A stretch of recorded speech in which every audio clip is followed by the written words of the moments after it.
guys, welcome back to my channel. This is Florence. Today I'm going to be showing you how you can use makeup that is the wrong texture and color for your skin tone, color and texture on your skin and still look good while wearing it. I'm wearing it right now. I used a bunch of makeup that is not right for my skin color, or the texture was just all wrong and wasn't blending properly on my skin, but I was able to make it work. If you're interested in seeing how I achieved it, keep watching.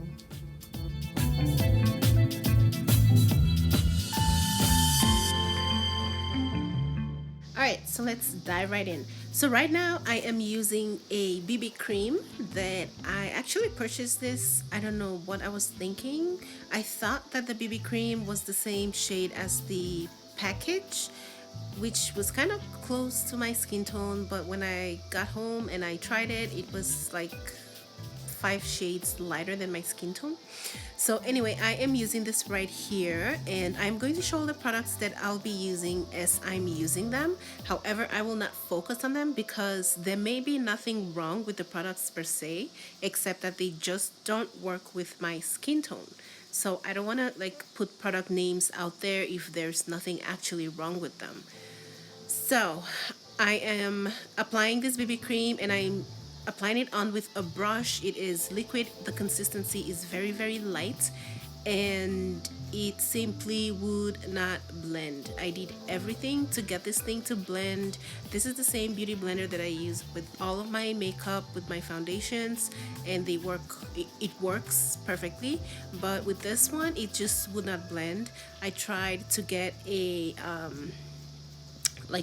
full coverage, so I kept on piling on the cream to get that foundation look, to at least cover my skin, but it just would not blend. So the cream is just moving around on my face and not blending, so I decided to give up on it, and it's dry anyway. So I'm going in with this face powder that's also a different shade from my skin tone, and I am going to try to cover the foundation with this powder. So I am pretending that this is the only face powder that I have, and I don't have one that matches my skin tone, right? Because that's the point of this video, is to use the wrong products. So here I am applying a face powder that is, many shades lighter than my skin tone, and I'm using a powder brush, and I'm going to try to cover that hideous BB cream as much as I can. And after that, I am doing some contouring. This contour stick kind of works with my skin tone. I don't think I've ever used it before. It's by NYX. I actually like it, and I'm going to use it more. But this contour stick does work in my skin tone. It's very dark, so I'm going to apply a generous amount because remember, this face powder is too light, so I do want to bring it closer to my skin tone, and I'm going to do that in different ways. And the first is using a very dark contour stick.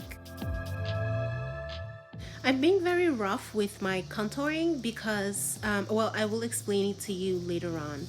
Well, after I've used that contour stick, I am applying actual black eyeshadow to my nose because I'm pretending that I don't have anything darker to contour with. So I need for this to be pretty dark, like way dark, like too dark almost. So that's why I'm going in with some black in the same areas that I applied the contour stick, because I realized that the contour stick was actually not dark enough for what I was trying to achieve.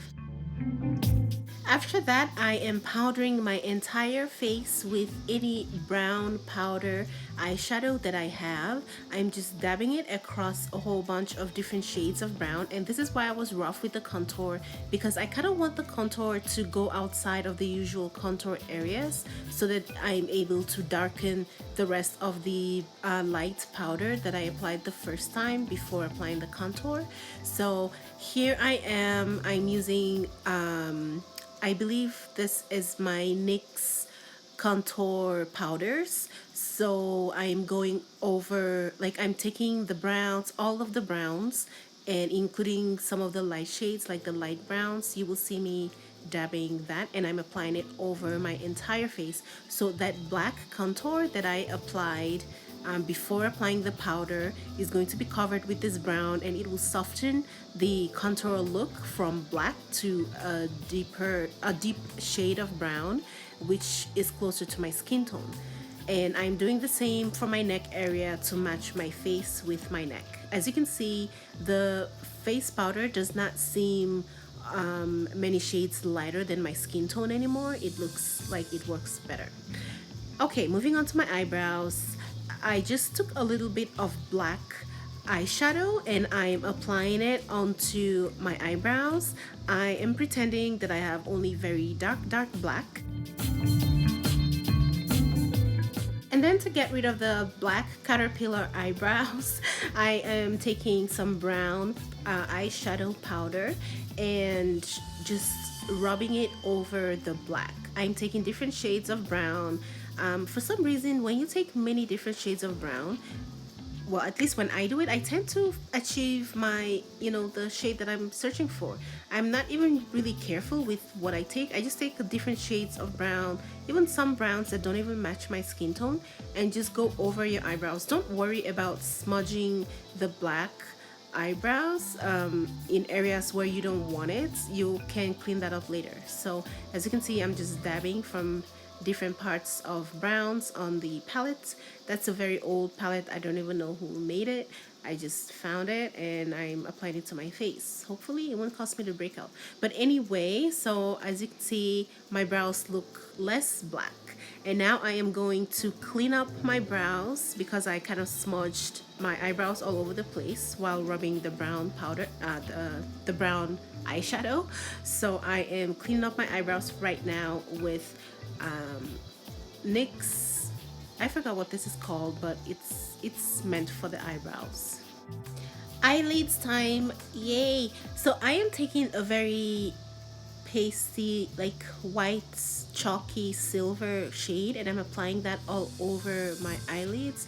This shade does not blend well with my skin and it does not look very nice. So to cover that, I am taking a random shade to create a shadow around the silver that I applied. And I chose a very dark purple shade. It's a very deep purple shade. And I took a little bit of it and I am going to apply that around the areas like my crease area, and just to create a little bit of shadow, but I will not be applying it to the very center of my eyelid. Now I'm taking the same silver shade that does not work for my skin and I am applying it to the very center just to brighten that part up a little bit. And as you can see, the silver works a lot better now that I have applied a shadow around it. Next, I am applying the same shade of burgundy, or is that purple, to my bottom lids. I'm not being careful here, I'm just applying it to have that uniformity. Now I'm going to line my eyes with this liquid eyeliner.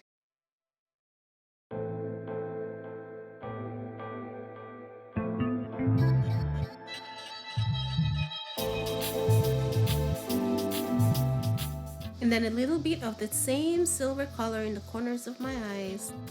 And then I'll move on to my lips. So for my lips, I am using this bright white, it's very pure white lipstick, which obviously does not quite blend in with my skin. And then I will taint it with a blush that comes in this blush pink shade and this burgundy lip pencil. To do that, I will line over the white lipstick with the burgundy lip pencil. As you can see, I'm making a very thick line by holding the pencil at a certain angle that will allow me to draw thick lines without having to draw the line multiple times. So I am lining the top and then I am going to, what is it called when you do this? Yeah, I'm going to do that. to get it to the bottom so that it's perfectly even. As you can see, I look like I just walked out of 1990, but I'm not gonna leave it that way. I'm going to wipe off some of the line on the edge so that it's not so thick, and then I will go in with this blush, pink blush that's meant to be used as a blush, but I will be using it to tint my lips, so I'm dabbing it all over my lipstick.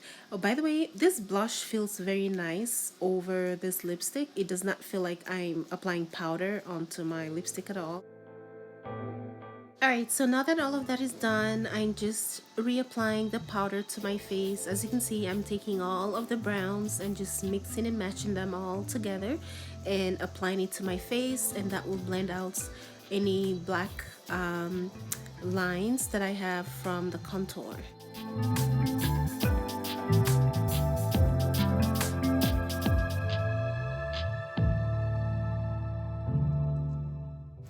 I'm also touching up my nose contour with the deepest shade of brown from that palette in my hand.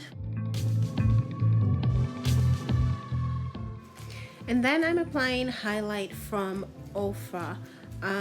This highlight I got it a long time ago. It's very bright. I'm using the shade at the top, the very top, and I'm going to use that to highlight the life out of my face, or should I say the light into my face, and I will be applying my very pink blush as well. That will kind of make the overall look of my skin to be closer to, you know, what I want it to be, because with all of these colors on my face, the powder, the mismatched powder, sort of just fades into the background and all of the other colors kind of takes over.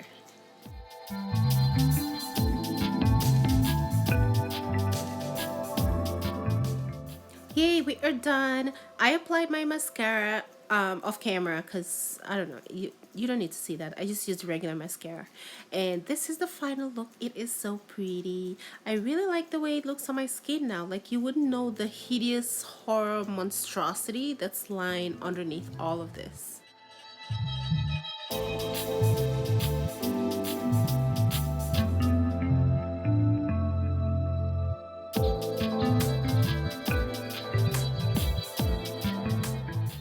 So this is the finished look, guys. I applied my mascara off camera, and I also lined my eyes off camera, and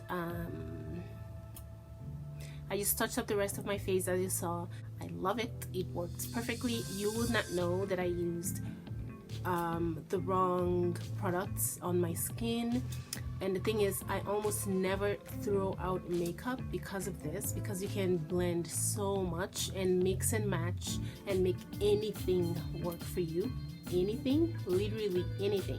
So, you know, sometimes you may not use a product for what it's meant to be used for, but you can still use the product. That's basically what I was trying to show in this video. And I really like how the makeup turned out. It's a very soft look, and I think it works really well with my skin tone. So yeah, thank you guys so much for watching. I will see you in my next video. Bye guys.